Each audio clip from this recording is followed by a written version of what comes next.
মাশাআল্লাহ। আসসালামু আলাইকুম। তোমাদেরকে এইভাবে দেখে আমাকে খুবই ভালো লাগলো। আমি জানতাম না যে আমাদের প্রিয় নবী মোহাম্মদ সাল্লাল্লাহু আলাইহি সাল্লামকে মানুষ এতটা ভালোবাসে। আলহামদুলিল্লাহ। ইনশাআল্লাহ এইসব দেখে আমাদের নবী আলাইহিস সালাম অনেকটা খুশি হবেন।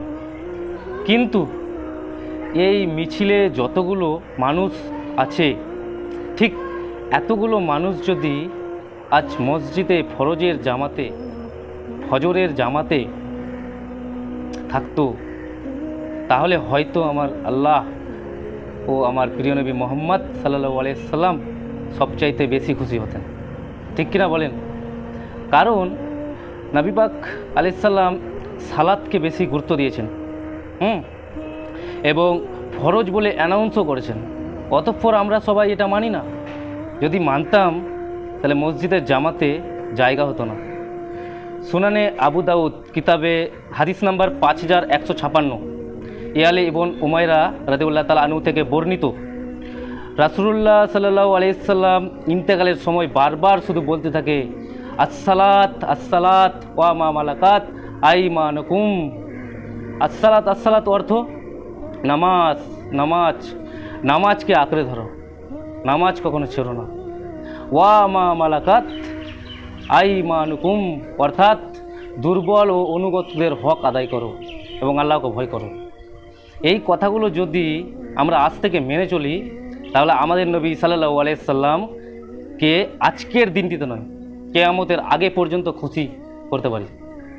আর আমরা সুন্নাত নিয়ে ব্যস্ত, খিচড়ি খাওয়া নিয়ে দ্বন্দ্ব করি, ক্যাম্প করা নিয়ে দ্বন্দ্ব করি, হাত বাঁধা নিয়ে দ্বন্দ্ব করি। আরে ভাই, যে যেমন করছে করুক না। আমি এটা বলছি না যে দিস আর বেদাত, দিস আর হারাম, দিস আর হালাল, কিন্তু একবার ভেবে দেখুন তো, আপনি সালাত আদায় করেন না, আপনি সৎ পথে চলেন না, আপনি নবী সাল্লাল্লাহু আলাইহি সাল্লামের বলা কাজকে অনুসরণ করেন না, নবীর জন্য কোনোদিনও দোয়া করেন না, দরুদ পাঠ করেন না, তিনি তার জন্মদিনে রোজা রেখেছিলেন, আপনি রোজাও রাখেন না, আল্লাহর ফরজ তো দূরের কথা, নবীর সুন্নাত সালাত পর্যন্ত আদায় করেন না, অতঃপর খিচুড়ি আর মিছুল করে নিজেকে বলছো নবীর প্রেমিক। এসা নেই হতা है ব্রো। নবী সাল্লাল্লাহু আলাইহি সাল্লামের প্রেমিক আজানের পর কখনোই মসজিদের বাইরে থাকে না, আজানকে এড়িয়ে চলে না। এইভাবে নবী সাল্লাল্লাহু আলাইহি সাল্লামকে খুশি করা যায় না, নবীর প্রেমিক হওয়া যায় না। আমি এটা বলছি না যে তোমরা মিলাদুন্নবী যে ফেস্টিভ্যাল, এটাকে উদযাপন করো না, এটা বেদাত বা এটা করতে বলেননি, এটা বললেই আবার দ্বন্দ্ব লেগে যাবে।